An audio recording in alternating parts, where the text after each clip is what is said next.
दोस्तों बात करेंगे आज अदानी पावर शेयर के बारे में, जहां पर एक बहुत ही ज़्यादा एक गलतफहमी भी देखने को मिल रही है और बहुत सारे लोग डरे हुए भी हैं। तो किस वजह से डर रहे हैं उसके बारे में जानेंगे, और जो हमें न्यूज़ आते हुए देखने को मिल रही है सही क्या है गलत क्या है उसके बारे में हम जानने की कोशिश करेंगे। तो अदानी पावर दोस्तों एक पावर सेक्टर की कंपनी और इंडिया की सबसे बड़ी largest thermal power producing company है, जिसका दोस्तों लॉन्ग टर्म परचेस एग्रीमेंट जो है गवर्नमेंट के साथ किया हुआ है, जो कि दोस्तों 25 साल का है। जो भी इसके प्लांट है उस प्लांट से गवर्नमेंट 25 साल तक इससे बिजली जो है वो खरीदेगी। तो कुल मिला के ये कंपनी के लिए प्लस पॉइंट है, अच्छी बात है, और कंपनी अपने बिजनेस को कंटिन्यू बढ़ा रही है।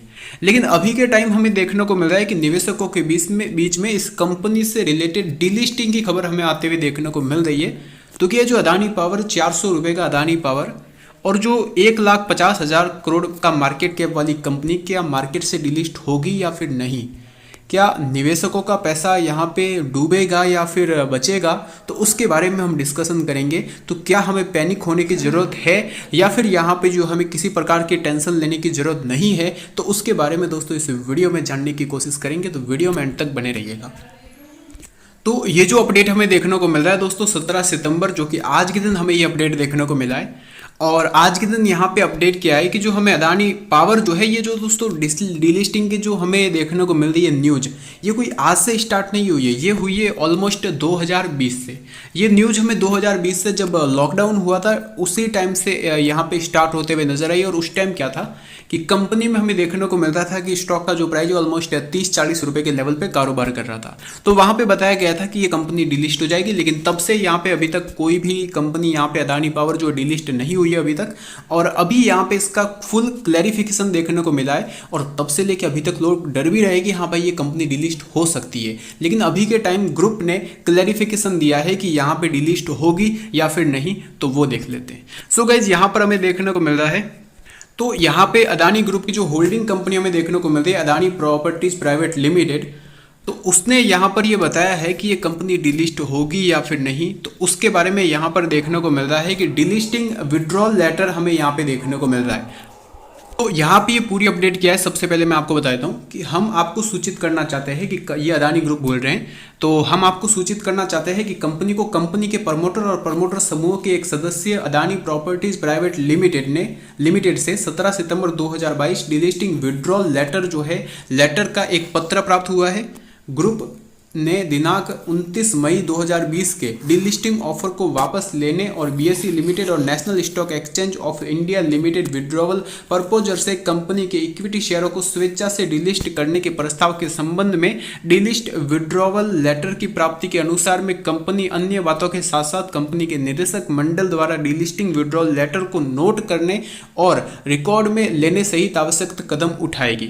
आपके रिकॉर्ड के लिए असूचीबद्ध निकासी पत्र की एक प्रति इसके साथ संलग्न है। और इसके अलावा कृपया सूचित किया जाए कि अंदरूनी सूत्रों द्वारा व्यापार को विनियमित करने, निगरानी और रिपोर्ट करने के लिए कंपनी की आचार संहिता और भारतीय प्रतिभूति विनिमय बोर्ड विनिमय 2015 के प्रावधानों के अनुसार ट्रेडिंग विंडो अपनी तत्काल प्रभाव से बंद कर दी गई है और मंगलवार 20 सितंबर 2022 को फिर से खुलेगी। सो गाइस यहाँ पे क्या है कि जो डिलिस्ट विड्रॉल प्रपोजल जो है हमें देखने को मिला, जहां पर ये बता दिया गया है कि अब अदानी पावर जो कंपनी है वो डिलिस्टिंग नहीं होगी।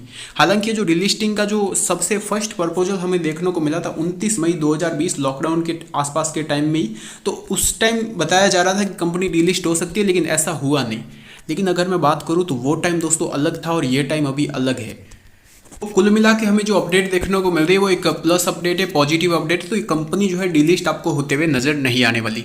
हाँ, डिलिस्टिंग का दोस्तों डर था, जैसे कि पहले के टाइम जब डिलिस्ट फर्स्ट टाइम प्रपोजल मिला था डिलिस्टिंग का, फर्स्ट टाइम जब न्यूज आई थी, कब आई थी, ऑलमोस्ट मई के महीने में, और वो भी 2020 में।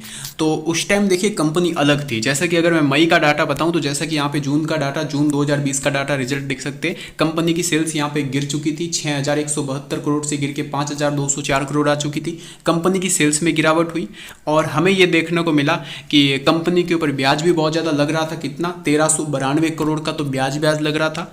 और ऐसे में कंपनी को लॉस हो रहा था कितना, 682 करोड़ का लॉस। तो कंटिन्यू कंपनी पहले से ही लॉस में थी। तो उस टाइम क्या था कि हाँ डिलिस्टिंग होती तो भी कोई अलग बात थी, क्योंकि हमें देखने को मिलता था कंपनी कंटिन्यू लॉस में थी और हमें ये नजर आ रहा था स्टॉक का जो प्राइस है वो भी सस्ता था। कंपनी का मार्केट कैप भी ऑलमोस्ट यहाँ पे 15 से 20 हजार करोड़ का ही देखने को मिलता था। लेकिन अभी दोस्तों मार्केट कैप है 1.5 लाख करोड़ रुपए का।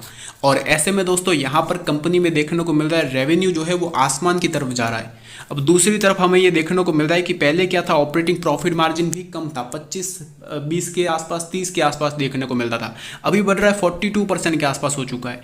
एंड हमें ये देखने को मिल रहा है जो कंपनी का प्रॉफिट है वो बहुत ही अच्छा हो चुका है जो कंपनी ने लास्ट 5 से 6 साल में नहीं किया, ये सिर्फ कंपनी ने पिछले 6 महीने में कर दिखाया है। तो अगर इतनी अच्छी कंपनी चल रही, हाँ देखिए पहले क्या था, पहले स्ट्रगल का टाइम था, डेट भी बहुत ज़्यादा था, कंपनी का मार्केट कैप बहुत कम था और डेट इसके ऊपर बहुत ज़्यादा था। जैसा कि आप देख सकते हो पहले के टाइम हमें क्या देखने को मिलता था, सन 2020 में जब कंपनी डीलिस्ट का प्रस्ताव लेके आई थी, तो ऐसे में क्या था कि कर्ज जो है वो 55,000 करोड़ का था और कंपनी का जो मार्केट कैप है वो दोस्तों सिर्फ और सिर्फ 15,000 करोड़ का था। तो 15,000 करोड़ की कंपनी के ऊपर 55,000 करोड़ का कर्ज था और इसका रिजर्व जो है -6,000 करोड़ के आसपास था और कंपनी के एसेट 75,000 करोड़ के थे और कंपनी लॉस कर रही थी। तो यहाँ पे एक नेगेटिव पॉइंट था, लेकिन अभी सब पॉजिटिव में परिवर्तन हो रहा है। जैसा कि अगर मैं बात करूँ तो ये ईयर ऑन ईयर का डाटा मैं आपको दिखा रहा हूँ।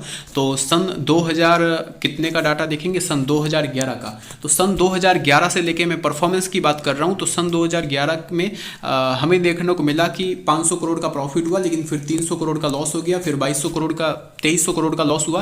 तो सबसे पहले लॉस गिन लेते, तो ओवरऑल ये 2700 करोड़ का लॉस हो गया, 2700 फिर 3000 करोड़ का, फिर यहाँ पे और अगर मैं जोड़ूँ तो फिर 3800 करोड़ का लॉस हुआ, फिर यहाँ पे 6000 करोड़ इसको और जोड़ देते हैं तो ओवरऑल ये 10,000 करोड़ के आसपास का लॉस पहुँच गया है, फिर 12,000 करोड़ के आसपास का, फिर 13,000, 14, 15,000। तो ओवरऑल पिछले यहाँ पे कई टाइम से मतलब 2011 से 2018 तक कंपनी ने यहाँ पे जो टोटल लॉस किया था वो दोस्तों यहाँ पर जो है 12 से 13,000 करोड़ के आसपास का लॉस किया पिछले 8 से 9 साल में।